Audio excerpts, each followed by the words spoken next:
Video is about inflation and the CPI. CPI stands for the Consumer Price Index. Again, this is part 2 of that series about inflation and the CPI. In the previous video, we looked at some historical CPIs, Consumer Price Indices, for 1975 and 2005. Let me quickly review what we did. What are these numbers? The 53.8 is the CPI for 1975, and the 195.3 is the CPI for 2005. Based on some data from the United States about prices of various kinds of items, these numbers can be used to make estimates about how inflation is working. And it's based off taking the years from about 1982, 83, and 84 as a baseline of giving you a CPI of 100. And the fact that the CPI in 1975 is 53.8 means that prices overall, on average, were about 53.8% of prices in 1982, 83, and 84 on average. On the other hand, the CPI for 2005 of 195.3 means that prices in 2005 were almost twice as much, 195.3% of typical prices, average prices in the years 82, 83, and 84. We use the CPIs to convert some hypothetical prices from one year to the next, either forwards in time, as in the first case here of a gallon of gas, or backwards in time, as in the second case here of a gallon of milk. Let me also switch these to dollar form. And so I said, okay, well, let's just pretend the price of a gallon of gas at a certain point in 1975 was 50 cents a gallon. Not sure if that's right. Not sure how far off it is. Seems fairly reasonable to me.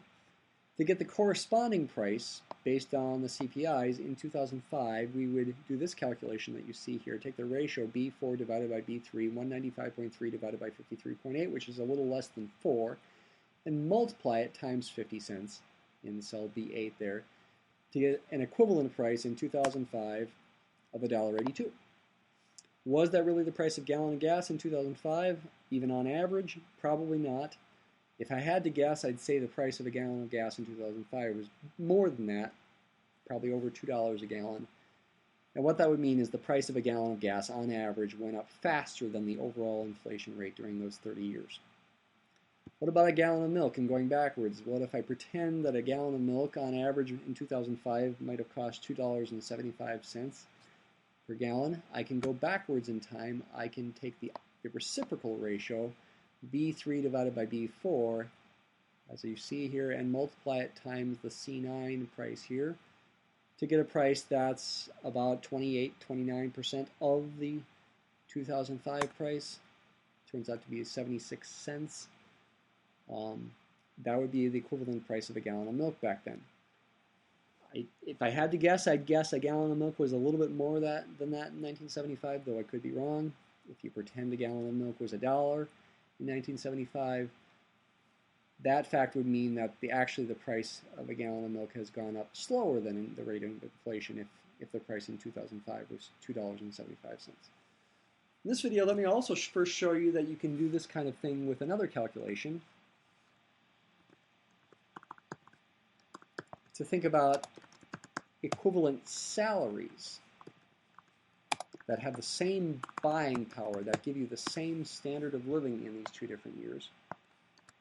For example, you might wonder, if you had a $20,000 a year salary back in 1975, what would be the equivalent salary in 2005 that would give you the same overall buying power on average? It's, again, an estimate. To buy the same amount of food, the same kind of food, you might say, about the same kind of house, though that is a little fishier. Prices in 2005 are probably overinflated. But just as a ballpark estimate of the equivalent salary in 2005, it's very similar to the price calculation we did for the gallon of gas and milk here. Going forward in time, take the 2005 CPI, divide by the 1975 CPI to get a ratio a little less than 4. Multiply that times the 1975 salary. Here we're going to get a new salary in 2005, an equivalent salary in the 70,000 range somewhere. In fact, it's 72,600 approximately. You might even say about $73,000 would be the equivalent salary in 2005 to be the same standard of living.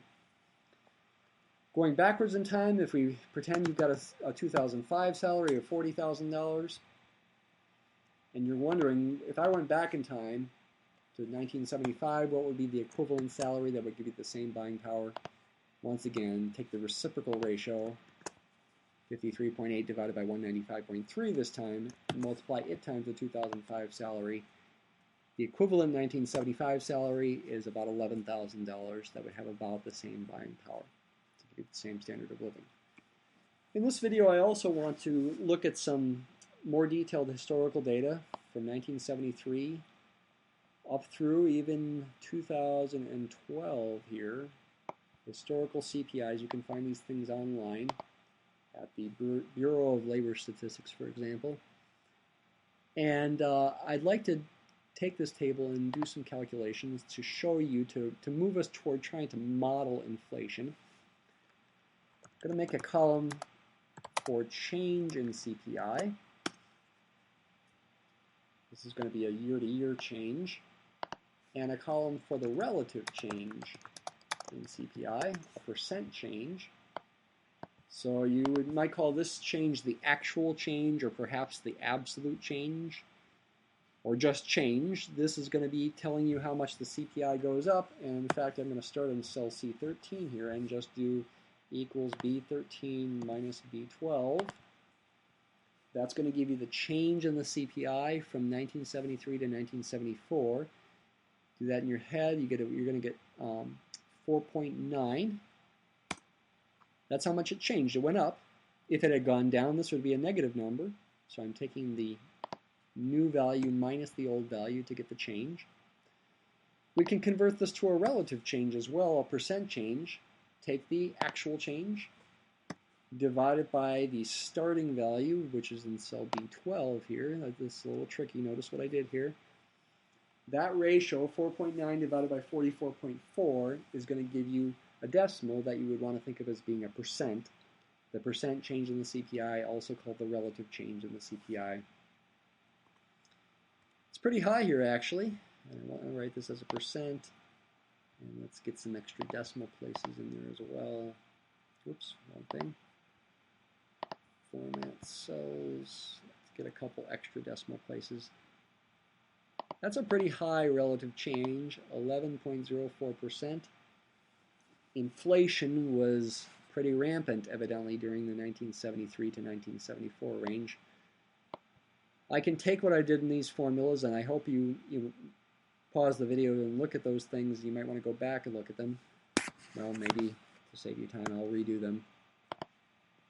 Think about what I'm doing here. That's going to be the actual change, B13 minus B12. And the relative change takes the actual change and divides by the preceding old value of the CPI. There we go. I can now copy and paste these things on downward. Whoops. Click and drag here. And there we go. There was even a year where these were negative changes here. From 2008 and 2000 to 2009, that was because of the financial meltdown. Here you can see how things are changing over the years. We do see some patterns here, which are more explicit if you make graphs, which I'll do in the next video. Very large percentages back in the 70s and early 80s. Inflation was very prominent back then. Then we got lower percentages in the mid 80s through the 90s. And into the 2000s even. And yeah, I guess you would say inflation overall has been relatively tame, you might say, since, well, I guess it was a little higher in the late 80s, early 90s. But mostly since about 1983, it's been relatively under control, you might say. We'll consider these things more in the next video.